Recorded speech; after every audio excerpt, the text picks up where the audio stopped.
And welcome to the Broome Coach's Corner Show. We're joined with Broome head football coach Lynn Fleming. Well, Coach, kind of an interesting week this week in that we know it's hurricane season. Been through that before and all, though. But the game moved up to a Thursday night ball game there. Kind of a short week to try to get ready for this game. It is, and to be honest with you, it's, I think it's a good thing for us. I think it's a good thing for our guys. I think they're ready to get back on the field and get last week, the taste of last week out of their mouth. So we've had a good week of practice, and so we're excited. Like I said, just going and competing again tomorrow. Talk a little bit about, and you knew this going into the season, but you played two really, really tough teams that pretty much are having a really good year right now, though, and you had to make some adjustments this year going into the season.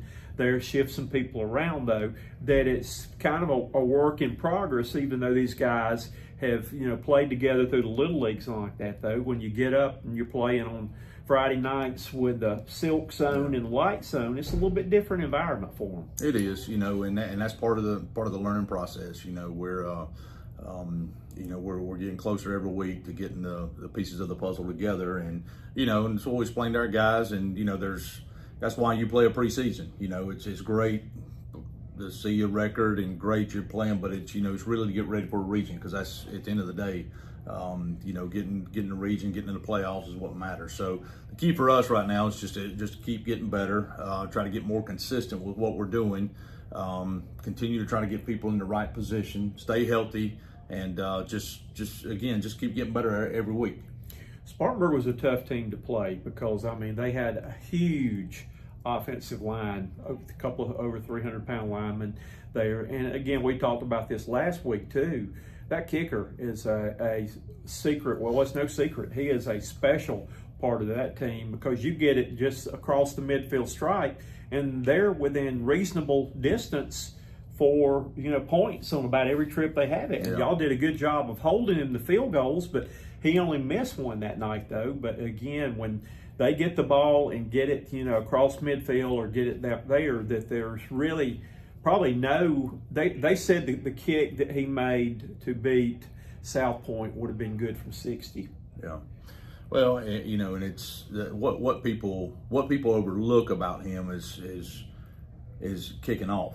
When you have a young man that can kick the ball in the end zone and you're starting to drive on the 20 every time, it's tough. It's tough for teams to go 80 yards, and you see that with teams they play. Defensively they're good every week, but the teams they're playing are starting from the 20-yard line every time because the young man's kicking the end zone. So that's a weapon in itself, and it's it's a huge advantage to have that, and it's especially for your defense.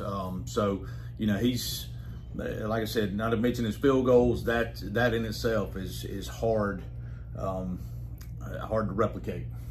Well, we were just thinking about maybe that need to tell the officials, let's don't risk anybody getting hurt on kicking this off. Go on and put it on the 20, and let's start from there, and not get our players tired from having to walk out there and stand in the end zone. We were pretty much betting on how deep it was going to go in the end zone every time, though. But again, that's one of those unique situations, and young man, just a junior, that he's got a bright future ahead of him. Yes, he does. He does. Okay, you had some people that played well again that you were able to move the football. Again, I thought you did a good job. It looked like until maybe you got so many kids going both ways, maybe it got a little bit physically worn down by those big guys just having to go up against them. Their depth was a big factor in the game, though. But you did some good things in the game. Yeah, it did. The depth became a factor. It's the longer we played, the more snaps we played. We didn't play near as many snaps last year, on both sides of the ball, and we knew an extended game,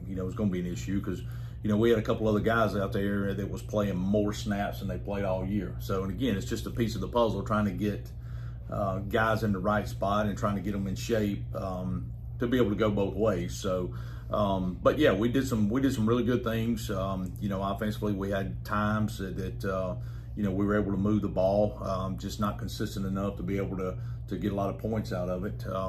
Defensively, I thought, as much as our defense was on the field, I thought they played really well. I know we gave up some big plays, but we held them to, I think, 5, maybe 6 field goal attempts, which is great, again, for as much as those guys have been on the field. So, there's some things to take away. I mean, obviously disappointed, we didn't, have a better showing at home and the game being closer, but there's definitely some positives to take away from it, and we're gonna do that and build on it.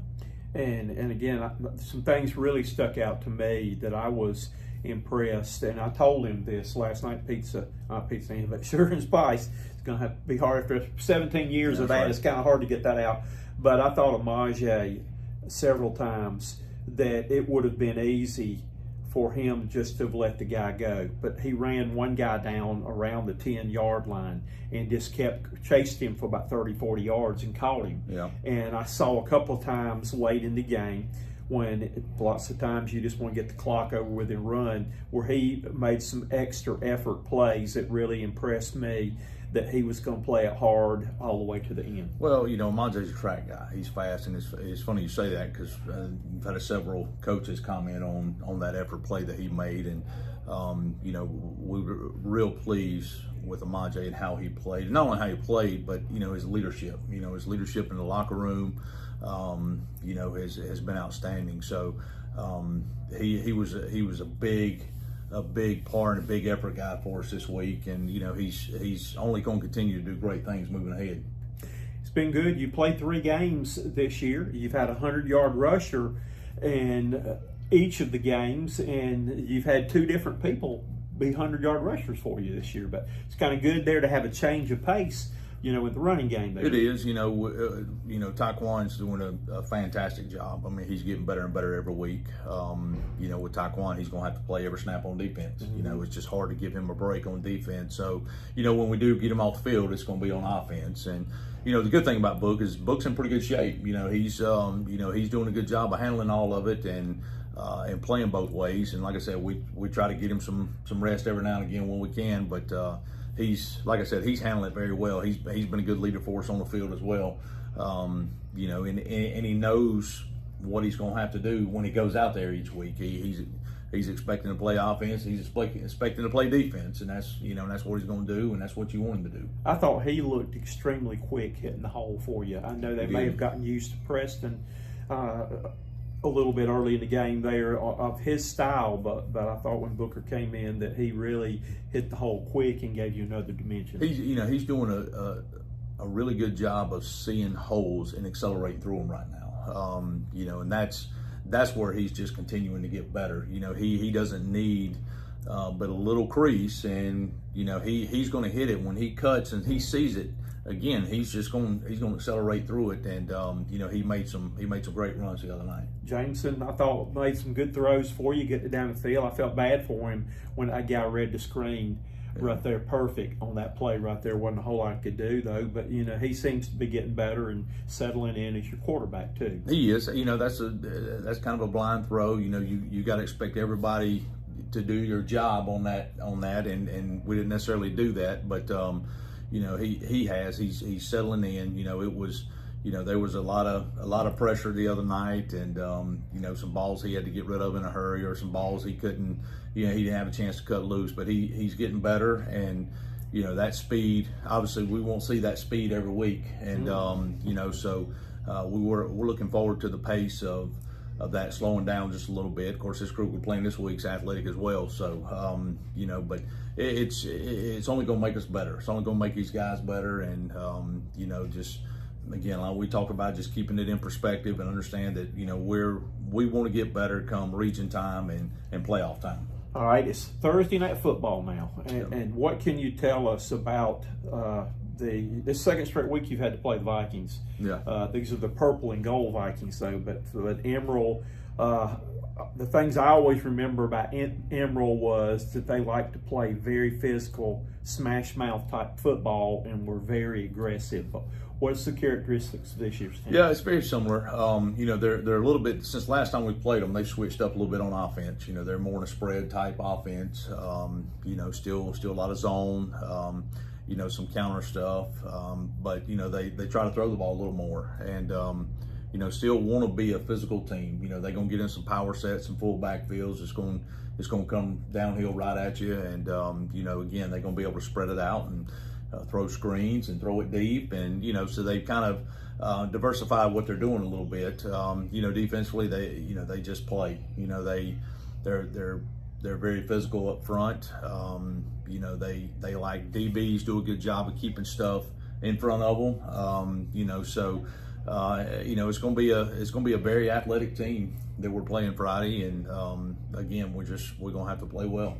Anything special that you try to do in a situation like this? Because we kind of talked a little bit about it last night and all. It's a 6 o'clock kickoff. Mm-hmm. Last time these guys had a 6 o'clock kickoff is when they played JV. Yeah. And a lot of this game is actually going to be played in the daylight. Is there anything? Because I remember a couple of years ago had a makeup game, similar situation on a Thursday night when the East Side went to East Side for one too. Yeah. Okay. Yeah. Went over there. I think that's when they had Peyton Mangrum and a really good quarterback over there. Yeah.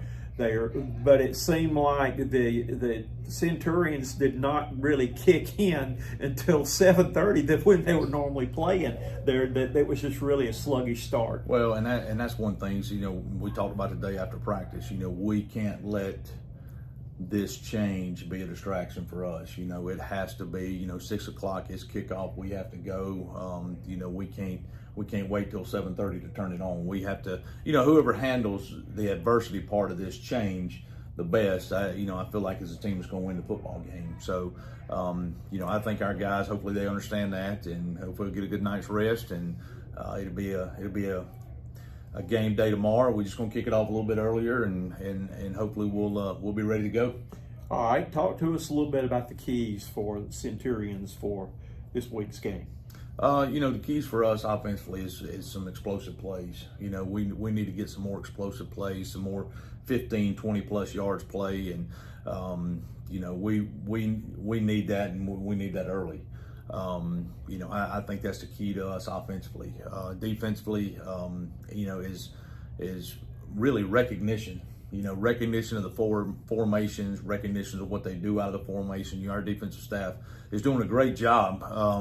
Of putting those in those positions, and giving us opportunity to recognize what the formation, how to line up, and what we're expecting them to run out of it. And it's been really good, and I think it will be this week. And I think on the field for us, it's just recognizing those formations and making sure we're fitting in the right gaps.